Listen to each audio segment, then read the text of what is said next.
Yanis Varoufakis. Tenemos en el Palau Macaya al gran perdedor de la recesión del 2008. Fue, como recordaréis, expulsado de su partido y denostado por toda la tecnocracia de la Unión Europea. Hoy se siente triunfador. ¿Por qué? Porque la Unión, nuestra Unión Europea, ha aceptado sus políticas keynesianas de aumentar la liquidez, aunque él insiste que too little, too late, demasiado poco y demasiado tarde. Vamos a escucharlo. Thank you, Professor Varoufakis. I interviewed 4 years ago here in Barcelona, and I remember perfectly the headline was, the IMF is doing now, so that was 4 years ago, what I was, blamed, I was actually punished somehow by the public opinion for asking for advising to do. So what are your feelings right now, Professor, about it? You feel vindicated? Do you feel vindicated, or do you feel, how do you feel about it? Sad, because, look, this is not a question about me. I mean, who gives a damn about me? I'm privileged. I lead a very good life. The problem is all the people out there who are suffering needlessly. And it's very clear that the IMF has failed. Yeah. And it has failed spectacularly, not so much at an intellectual level. Because when I was talking to, Paul Thompson, who was the European desk representative of the IMF, and Christine Lagarde, who was the managing director of the IMF, when we were talking on-one, we agreed. They agreed with my analysis. But they said, oh, you know what, we have put so much political capital in the austerity program, we can't go back from it. So by the time they did their mea culpa and they changed their tune, it was too late. So timing is everything, right? Like a doctor. I mean, we're in the middle of a pandemic. If the epidemiologists advising the government, come to the right conclusion 2 years after the event, hundreds of thousands of people will have died for no reason. So this is exactly what we've been having with the IMF. It's too little, too late. Mr. Varoufakis, thanks for your book and your talk. Now thanks to Palau Macaya and La Caixa Foundation for the chance to discuss such interesting topics. I've got the impression that you feel vindicated by history now and by the very fact that the IMF and the ECB were condemning you back in 2008 are now defending the Keynesian policies you were promoting then. But still the European Union is falling short of what? The US are investing in real stimuli to reactivate their economy. The US have passed already a 3 trillion stimuli pack. Meanwhile, the European Union has not agreed not even in 1 trillion. Still, the green and environmental approach of the European stimuli gives us lots of hope we are going to the right direction. But above all, I do consider that the most important point in this European public investment agreement is that it could be the starting point for a real economic union, considering that for the first time in the European economy, we have agreed in somehow mutualizing debt. This means German, Dutch, Austrian, Danish have agreed to cover the deficit caused by the pandemic of the countries like Spain, Greece, Italy, who have most suffered the pandemic. It's not enough, we know, but it's a very good departing point for us, Greeks and Spaniards. We will keep in touch about it. Thanks, Professor Varoufakis. Look, last March, almost a year ago, when the pandemic started, our movement DiEM25 came out, and I played a major role in that, with our blueprint. How should the European Union respond to the reinforcement of the deflationary forces which were pre-existing the pandemic and which would be turbocharged by the pandemic? And whenever, I ask myself these questions, I always take into consideration the institutional framework and the institutional capabilities and difficulties. So we don't have a federal government. If we had a federal government, it would be much easier. We don't have it. So I always try to ask myself the question, what can we do with institutions that we have and within the given treaties and rules and regulations? Because if some time ago, you've seen that probably the text circulated by 100 economists across the European Union. Yeah, I was asking I didn't sign that. With Mr. Piketty, right?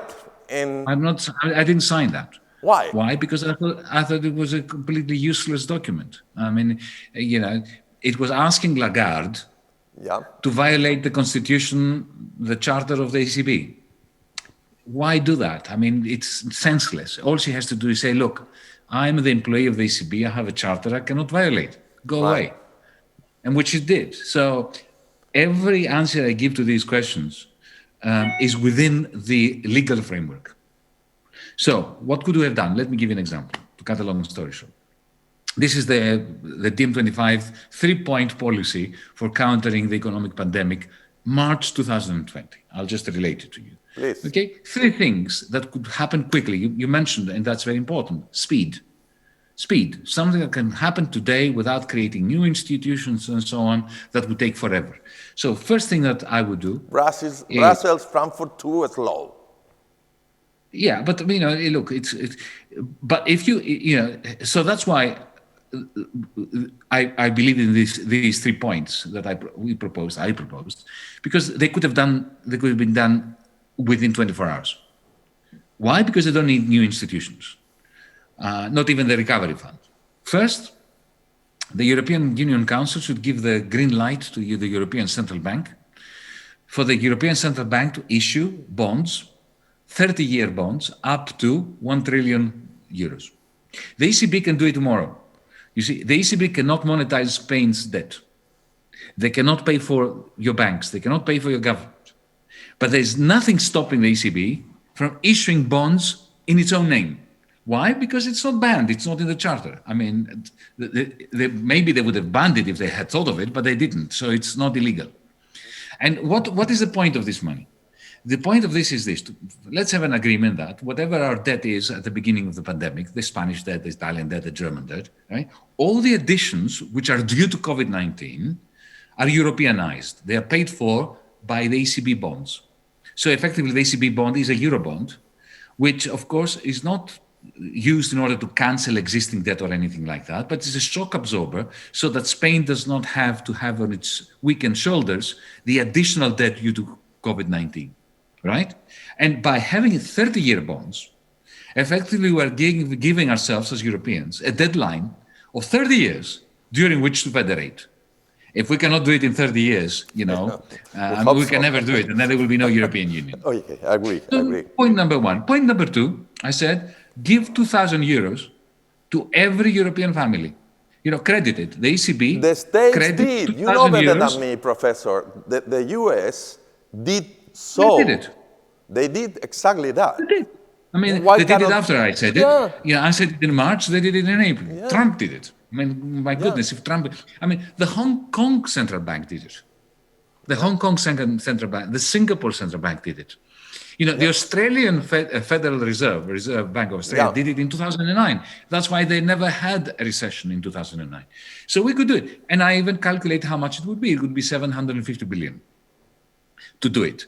And that would go immediately into supporting the economy, even the small shops in your area, because, you would spend the money on the small shops. Whereas Christine Lagarde is printing all this money, it's giving it to Santander, it's giving it to Deutsche Bank. They give it to the large corporations. The large corporations do not invest it. They go to the stock exchange, they buy back their own shares. It doesn't help anyone.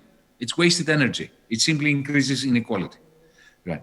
So that's the second thing. And the third thing investment. You want an investment program? I want an investment program. Let's create a Green New Deal program to the tune of 500 billion every year by having the European Investment Bank issue bonds worth a net issue of 500 billion euros every year for 5 years. That's 2 trillion altogether over 5 years, which is quite moderate. And the only thing that Christine Lagarde would have to do is to announce that the ECB is standing behind those bonds in the secondary markets. I mean, by saying that, they would sell immediately those bonds, EIB bonds. And then you have 500 billion to invest in a European Union-wide green energy union. So these three things could happen in one press conference, completely legal. Nothing of what I said is illegal. No new institutions. Go. So the big question is, why are they not doing it? And I have an answer to that. I have an answer to that. Yeah, but we must... But you will allow me to be political now in giving you the answer, because the answer is political, it's not technical. It is a political answer, no question. It's a political answer. It is. You will allow me to give... I mean, some may say that what I'm doing now is speculation, but it could be. It's a speculative political view, but I strongly believe in what I'm going to say to you. I could be wrong. Okay, here we go. If you look at the architecture of the Eurozone, it is an oligarch's dream. Because what do very rich oligarchs, industrialists want? They want a state. They want a state because the state provides them with security, with the police, with a central bank that prints money and gives it to their banker if their banker is going bankrupt. The oligarch wants all that. What the oligarch does not want is a government with the power to put its hand in his pocket and take money out to give it to the poor. Now, every capitalist country has the central bank that provides liquidity to bankers and to oligarchs, and a government with a capacity to transfer wealth. The United States can do it. The American president, or at least the Congress together with the president, can do it if they want to, right? They did it with Roosevelt once upon a time. In the European Union, the European Monetary Union, no government can do it. I mean, even if you take the most left-wing, progressive, whatever, and you put them in government in Berlin, forget Madrid, Berlin, they couldn't do it because they don't have the capacity. They don't have a central bank anymore. Not even the Germans have a central bank. I mean, the Germans can do a little bit more than the Spaniards can do, but not much, because you don't really have governments in control of either their fiscal or their monetary policy. So the European oligarchy is extremely happy with the system we have. And why? Because they have a central bank that produces trillions, right? Huge liquidity all over Europe. Okay, they provide them with a single market. They provide them with security, with a legal framework. They have everything they need. And there is no government, either a European government or a national government, that can take money away from them and give it to the poor. Why would they want to change that? Everything I suggested in the conversation we had moves in the opposite direction. Suddenly, the European Union Council uses the ECB bonds in order to create, to Europeanize parts of the debt. It has a capacity to create a Green New Deal, to invest 500 billion. So suddenly, the state can redistribute wealth. It can give money to people's bank accounts, right? They don't want to touch this amazing construct that they have, which is giving them everything and denies every government. It doesn't matter whether it's a right-wing government. They just don't want any elected representative of the people to have any power over them. Mm-hmm. So why to change that, as you put it? They will keep fighting. Well, the question I probably should ask is, it looks like the narrative frame has changed in the direction that you were saying 10 years ago, 4 years ago. I mean, but things haven't really changed at all. Is that what you are implying? Yes. The propaganda has changed, the reality has not. Okay. The propaganda has really moved on. Now they talk about common debt, the recovery fund. the tone has changed. We must... Yeah, absolutely. The tone They've has learned changed. a lesson when it comes to propaganda. Right. The propaganda is much better. But remember, back in 2010, 2011, 2012, it was a catastrophe. Every Eurogroup meeting ended up in disaster. And then there was another disaster. So they were losing the propaganda war, and they were depleting the economic dynamism of the European Union. Now they continue to deplete the dynamism, the economic dynamism, but the propaganda is very good. Even Piketty or people like, various friends of mine have said, the recovery fund is a great move forward. It is not. And we can discuss it. Buenas tardes a todos y buenas tardes, señor Varoufakis. Primer punto que quería decirle, y es que llevo siguiéndole muchísimo tiempo y coincidiendo bastante con usted en muchos de sus análisis, ¿no? Sobre todo en la crítica a cómo las instituciones europeas enfocaron la crisis del 2008, que no es solo un problema de too little, too late, sino fundamentally wrong, ¿no? Yo creo que se equivocaron completamente en la orientación y la manera de enfocar esa crisis, ¿no? El punto 2 es que aquí seguramente usted y yo divergemos. Yo soy una pequeña reformista, no soy ninguna revolucionaria y creo que en política es mejor buscar los caminos transitables para mejorar ni que sea un poquito las cosas, ¿no? Que quedarse teniendo toda la razón sin poder incidir en nada, ¿no? Y yo aquí sí creo, seguramente que usted y yo tendríamos algunas discrepancias, pero para otro momento, ¿no? Pero sí es en ese sentido, y ese es mi tercer punto, que yo creo que esta crisis de ahora del COVID-19 es una crisis de naturaleza muy distinta a la del 2008, es una crisis de oferta y, por tanto, después de demanda, no se origina en el sistema financiero y creo que la respuesta ahí básicamente es de política fiscal, ¿no? No creo que el Banco Central Europeo tenga que ser el único hacedor, ¿no? De la solución a esta crisis. No creo que sería bueno ni en términos democráticos y creo, por tanto, que la respuesta fiscal que está encontrando Europa, que podríamos pedir que fuera más agresiva, ¿no? Por ejemplo, a mí lo que está haciendo Estados Unidos de darle directamente a los ciudadanos también me parecería algo a considerar, pero creo que el camino de recursos propios, federalización de la deuda y el Next Generation Europe son caminos que están bien enfocados, ¿no?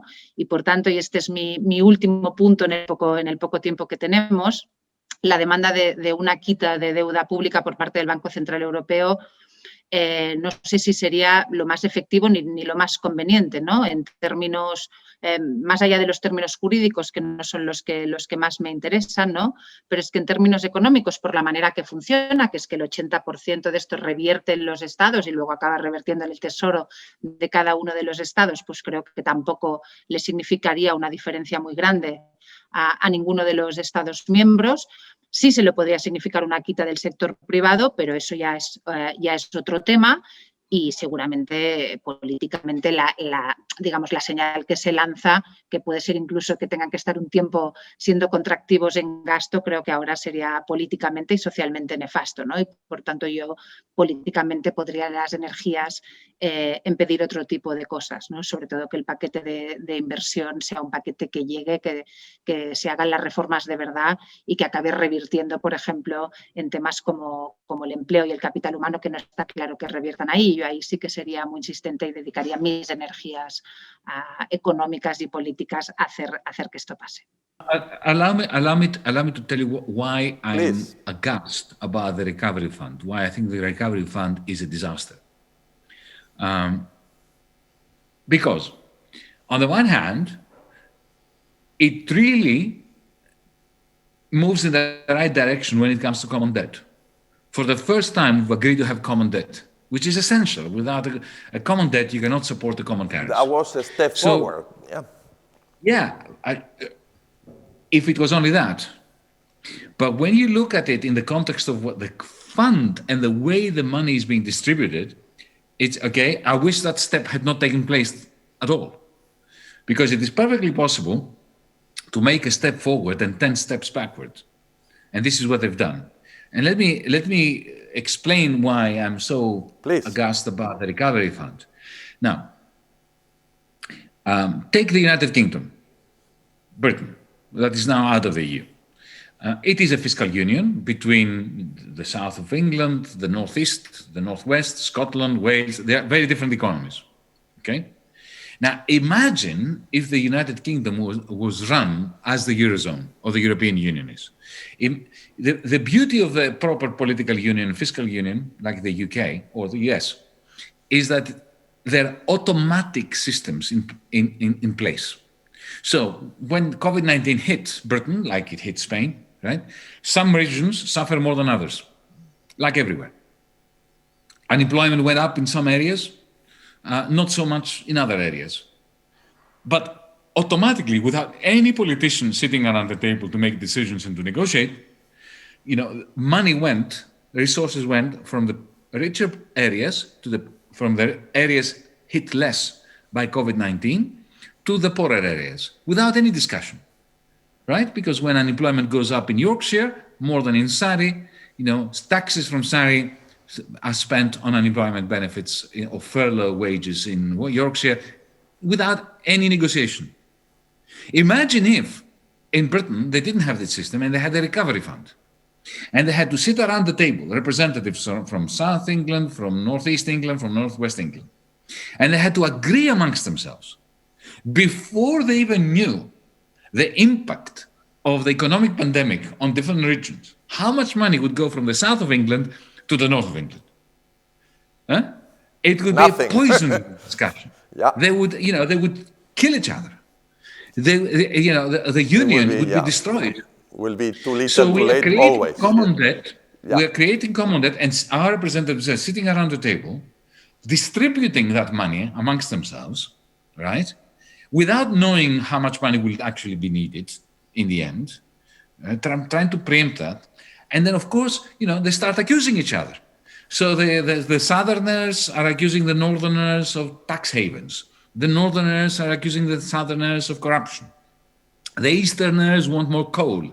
The Westerners want more, renewables, whatever. It's a recipe for disintegration. So the common debt is a step in the right direction. But what we're doing with that common debt, firstly, as you say, look, the fiscal transfers we're talking about constitute 0.5% of GDP. 0.5% when we have an output gap in Spain of 8%. 0.5%, 8%, big difference. So there is this, the size, but it's also the architecture, the structure, the fact that all this money has to be a result of negotiation. And if you think about it, the fact that we have national governments intervening. So in a sense, money that is going to be taken out of the poorer Dutch people and the poorer German people. Why the poorer Dutch and German people? Because the rich Dutch people and the German people have, accounts in tax havens, in Luxembourg and the Cayman Islands, so they don't pay tax anywhere. It's the poor Dutchmen and women. It's the poor Germans that pay. And who gets the money in Spain and in Greece? The oligarchs. So you have the poor Northerners funding the oligarchic Southerners. That is not a good recipe for European unity. What do you expect to happen next, Professor? Oh, God knows. Look, if you look at the last 10 years, did anyone expect this Euro crisis to continue for 10 years without any... That was the problem with the pandemic. The pandemic arrived when we still were trying to heal the recession. Indeed. So effectively, it's the same crisis, only made worse. Yeah, by the I do agree, pandemic. right. So look, Europe is very rich, so we can keep wasting our wealth for years.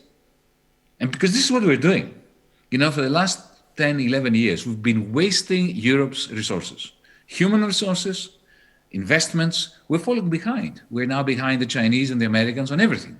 Artificial intelligence, renewable energy.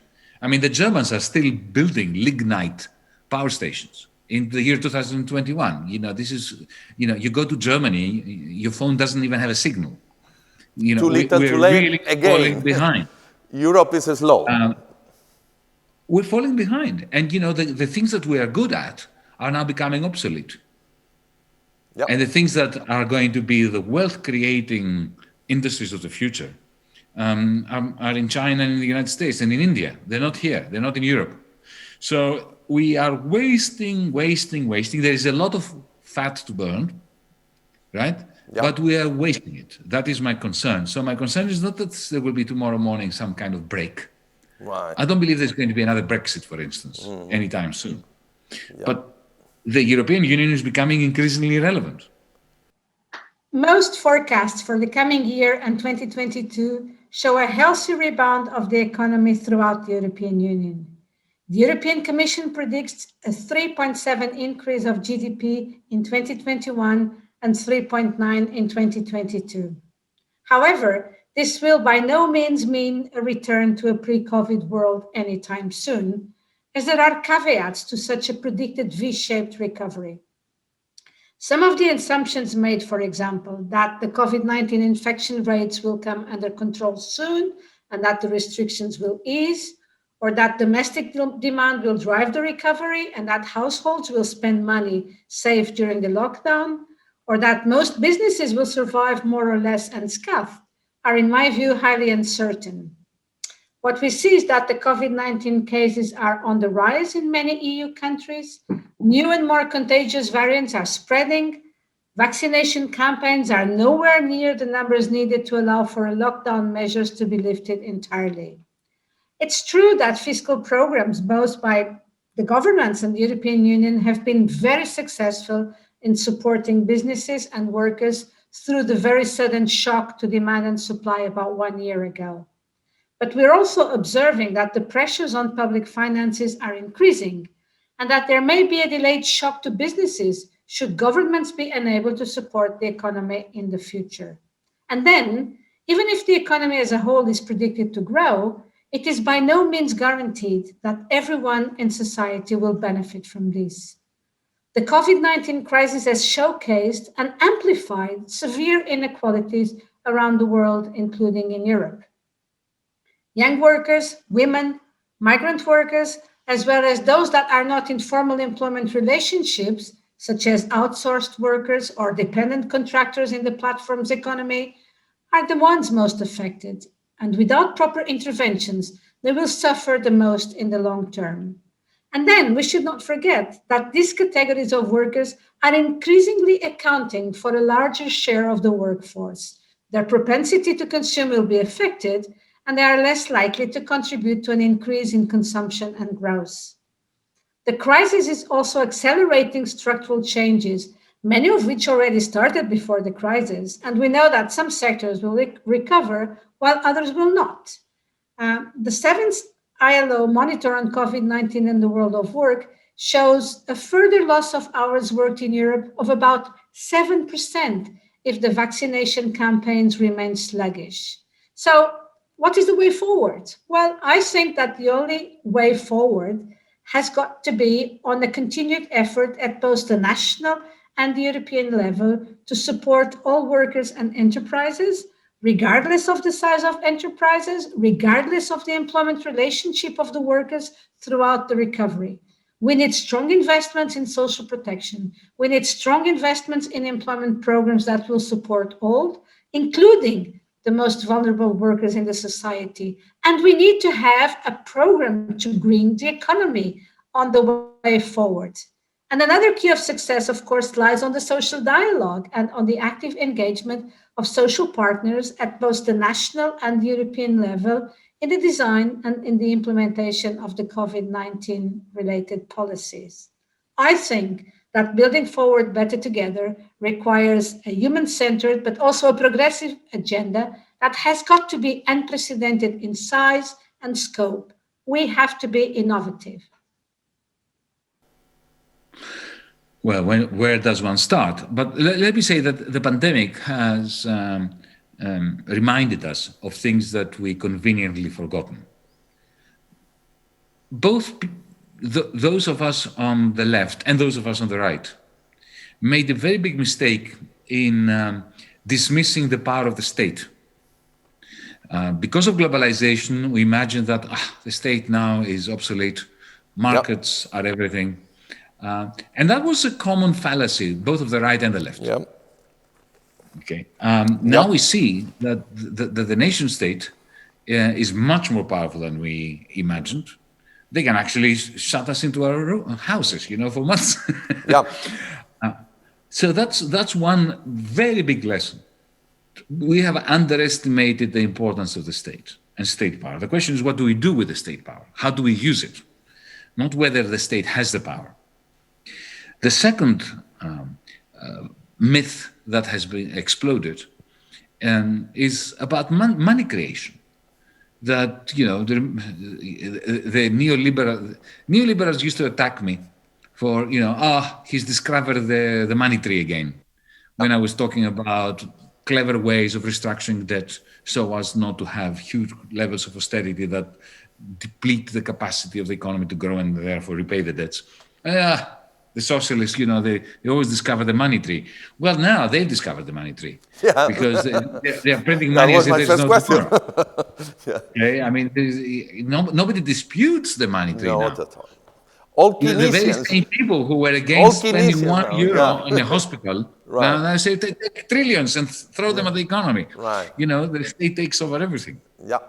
Yeah. So, these are important lessons that we learned during the pandemic.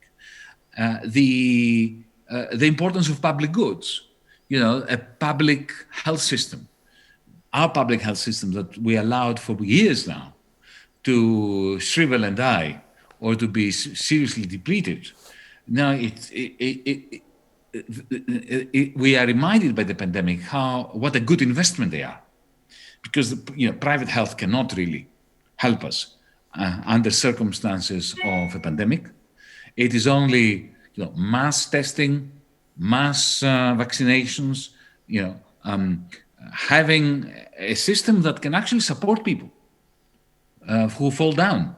Because that the difference between countries that did well during the pandemic and countries that did badly during the pandemic is effectively the capacity of public systems to support individuals, to support those who have to isolate. That this is the difference between Sweden and Greece. People in Sweden who had to isolate, they isolated. And they didn't starve. Here in Greece, people who isolated starved. They had no money. Right. Well, had very little money.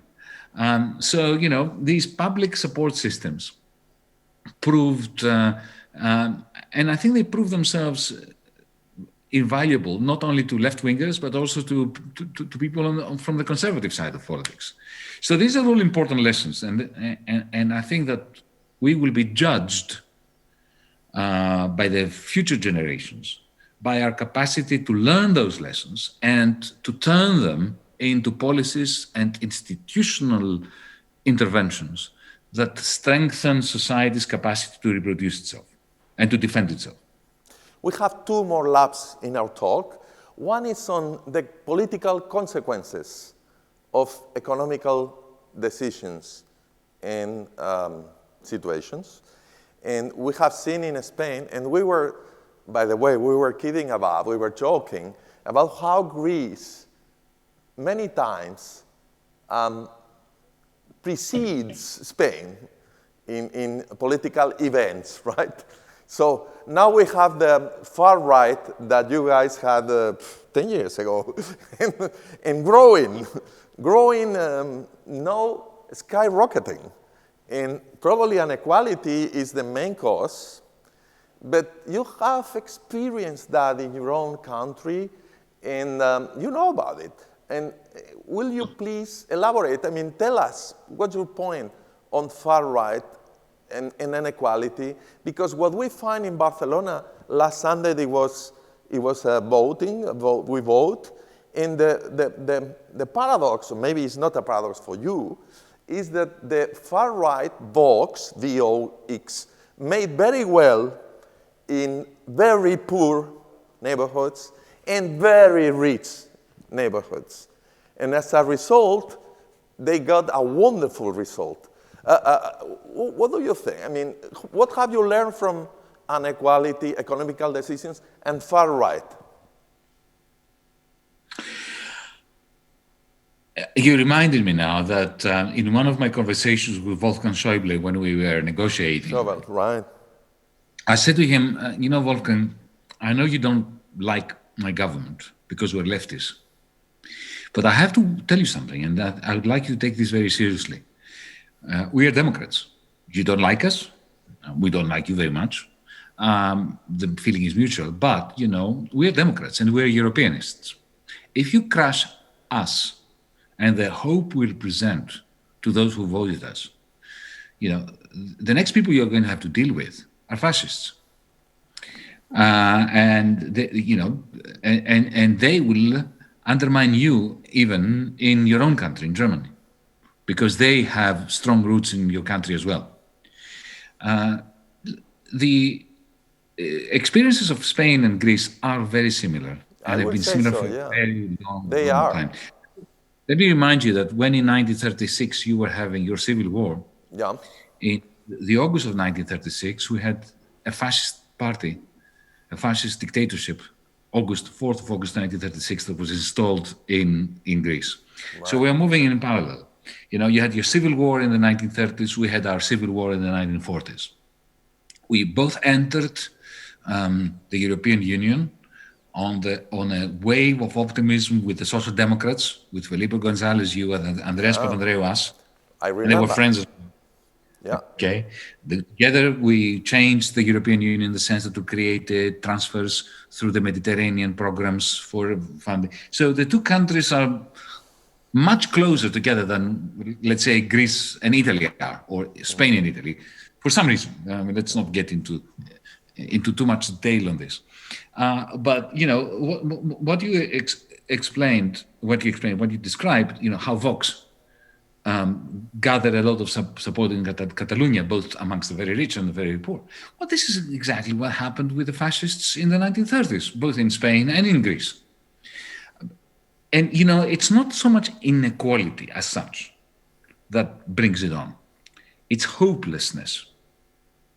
It's a feeling of a population that feels humiliated when the progressives lose it, either because they give up, like they did here in 2015 when Tsipras surrendered to the Troika, or they're defeated, right?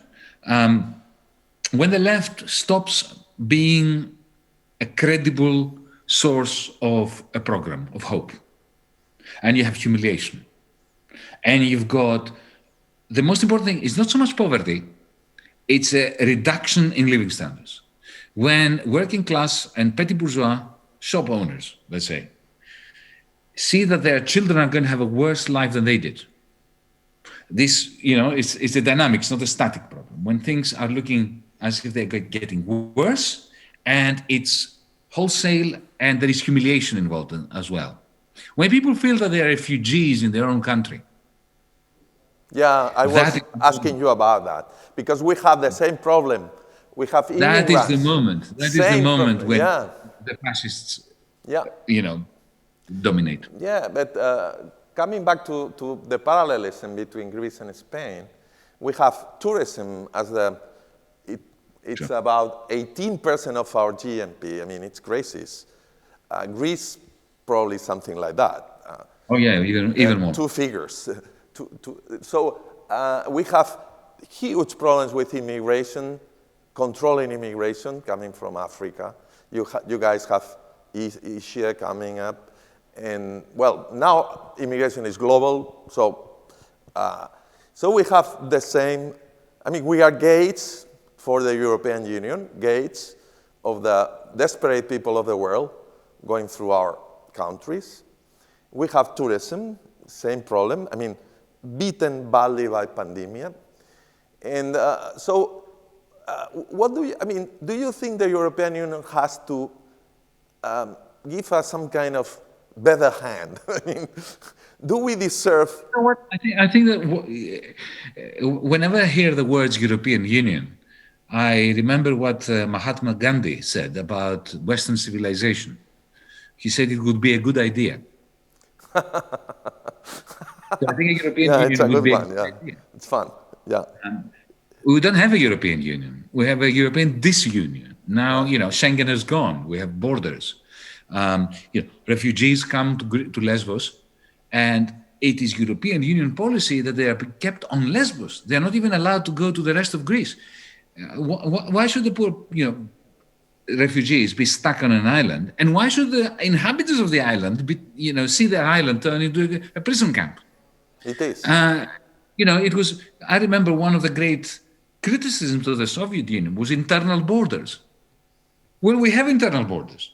We have internal borders within Greece, within Spain. I'm not sure you have them, but maybe they will. We have islands. I don't know. Yeah, Canary Island. And, Canary Island, very good. Ceuta, Melilla in the North Africa. And that's right. Same situation. So you have internal borders as well. Same problems. And the Austrians say we don't. But the Austrians say we don't want any refugees here. Right. Hang on a second. I mean, we're supposed to be a union. What do you mean you don't want any? Creo que para medir mejor el éxito político y social hay algunas cosas que pueden ser también una alternativa, una solución. Por ejemplo, estamos acostumbrados a establecer y exigir impuestos sobre la creación de riqueza y sobre el empleo. Creo que un cambio muy importante sería empezar a gravar la destrucción de capital ecológico de una manera más importante y a lo mejor reducir los impuestos que pagan los trabajadores o que se paga por la creación de empleo y establecer un gravamen más importante para la destrucción de capital ecológico. Si el capital ecológico, el patrimonio medioambiental de Europa y del mundo es un elemento de la prosperidad, sería muy lógico gravar la destrucción de capital ecológico en lugar de exigir impuestos solo sobre la creación de riqueza y la creación de valor. The book should explain itself. I will explain why I wrote it. I'm a left-winger. I consider myself to be a socialist. Weird socialist, but socialist nevertheless, right? But the problem is, with socialists, speaking for myself, I never had a satisfactory answer to the question, okay, mate, you don't like capitalism. What would socialism look like? Because I do not want to use the Soviet Union as an example. I do not want to use social democracy as an example. So this was, Karl Marx never answered the question. He escaped the question by saying, "Oh, it's for the workers to create it." Yeah, but that's a cop-out, right? That's that's quite cowardly. I do believe that we have, especially given the fact that many socialist experiments ended up as dystopias, as gulags, we have a moral duty to answer the question. So I sat down, I was going to, but writing down a description of a utopia, a socialist utopia, was also boring. I didn't want to do it, primarily because I disagree with myself on a number of things. So this is why I decided to write it as a novel, where I have different characters, so they can disagree with one another. Because you allow me to say you sound to me more like Costas, or maybe I'm just no. I am closer to Iris. Okay. I feel closer to Iris. More idealistic. By the way, let me give you some news. Costa is a real person. Okay. Iris and Eve are not a real person. Costa exists. He's a friend of mine. Okay. Of course, I have magnified his role, but there is a Costa who lives in San Francisco, and he's an amazing technologist. He works on neural networks and implants and stuff. So this person really exists. Yeah. But of course, I have stretched it. You could say something in the book. Sorry to interrupt you. You say many things about technology, technological platforms, how to tax them, how to make them work for everybody, not just for an extractive elite of billionaires. And I would like you to make a point on that too, because it's really hard now in our present life. Okay, so the question is, how can we have a democratic society with markets, but not capitalism? You see, most people make the mistake of thinking that capitalism is the markets. No. Capitalism is defined by two markets that don't operate like markets. One is the labor market, and the labor market is nothing like any other market, because the moment you get employed, you exit the market. You enter a kind of mini Soviet Union when you go into Google to work. Right. You're not in the market. You are inside a hierarchy. Right. And the money markets that are not markets, really. I mean, you go to Goldman Sachs, you are in a science fiction world. Right. Most of the capital in there is fictitious anyway. It doesn't exist. It's thin air, really. So can we have a democratic society without labor markets and without financial markets? So the book is I try to explain how you can have corporations that borrow many of the elements of the Catalan anarcho-syndicalist. Yeah, I saw that quote. From the 1920s. You go back to the beginning of the century, right? 1920s, 1930s. Anarcho-syndicalists, CNT, and so on. But using modern technologies and applications and apps and so on in order to make it work. So the idea here is that corporations work freely, openly. They have nothing to do with the state.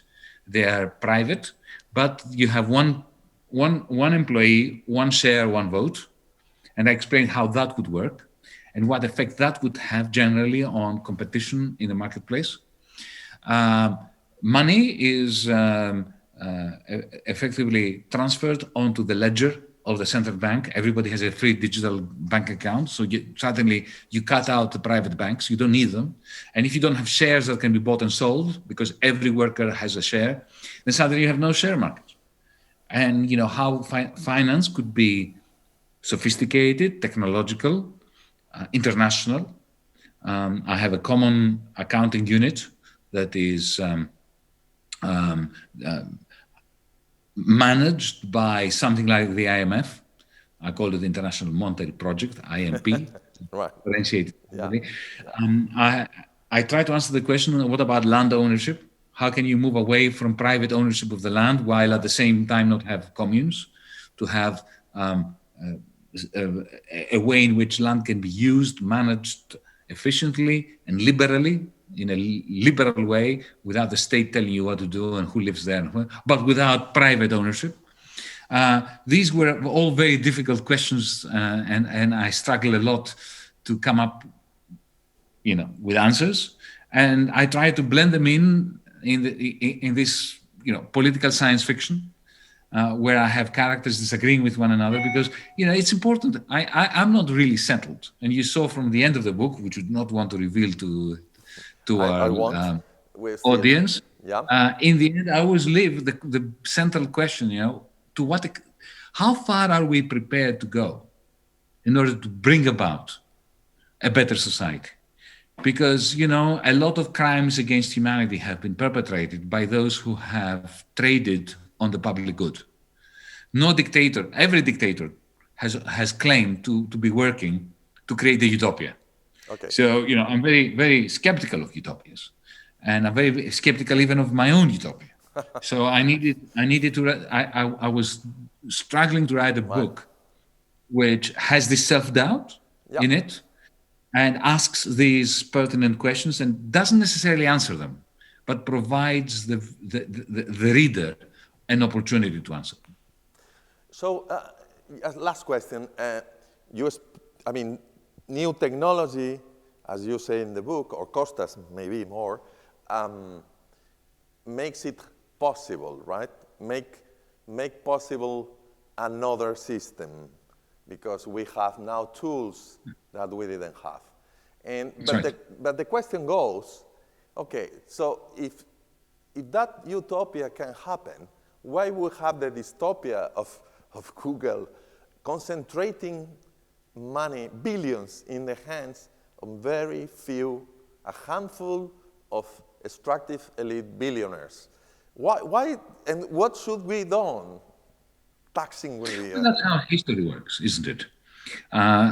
Think about it. The way we escaped feudalism and the tyranny of the Middle Ages, the way we had Enlightenment and then modernity, was through the concentration. Two things happened. One is technology, right? Just like in my book, technology has always been a driving force of history. It was, since Marx. From the beginning, the discovery of how to melt iron ore and turn it into steel. That really sped up history magnificently. We went to the Iron Age. In the Iron Age, we started counting time in terms of decades, not centuries or millennia. So technology is the driving force. Technology creates power. power is usually held by a few, the oligarchs, who use it for their own purposes. That creates conflicts, and the combination of these social conflicts and the technological innovations drive history. So Google was essential in the same way that Henry Ford and Thomas Edison were crucial for moving away from the 19th century the big platforms, and having the platform companies. Now we needed Google in order to be able to concentrate information that is necessary in order to be able to have the kind of market society, democratic market society that I am envisaging. But I was giving a talk in Google. I was invited. It was great fun. I gave a talk at the Google campus in California. Good point. And I said, good point. And I said to them, yeah. You guys, you've done in humanity a major service. Yeah. You created a capacity to concentrate information in a way that we never had it before. You created effectively a human right, because now search is a human right. If you deny me the right to go into the Google search engine and search for stuff, you're denying me a human right. But then I added to them, the problem, however, is when you create a human right, you can no longer be allowed to monopolize it. So now we have to take it away from you guys. Good point. I don't know if they will ask to come back next year. We'll see. So that is the answer. Yeah, this is how history progresses. Right. But the question for Democrats is, how do you take the capacities that we developed through this process, which is an oligarchic process, and democratize them? Okay. So let me ask you. That's what I try to answer in the book. Yeah, we will. Well, I did already. So we invite our readers to follow me on this reading and follow you. And I just got few short personal questions to see if they are. It will take 5 minutes. Don't worry. Let's go. The first one is on. Aging, maturing, growing old, maturing or growing old. How do you feel? How do you feel experience makes your life richer? And how do you cope with time, with the time and space? In fact, how do you feel about being 1 year old every year?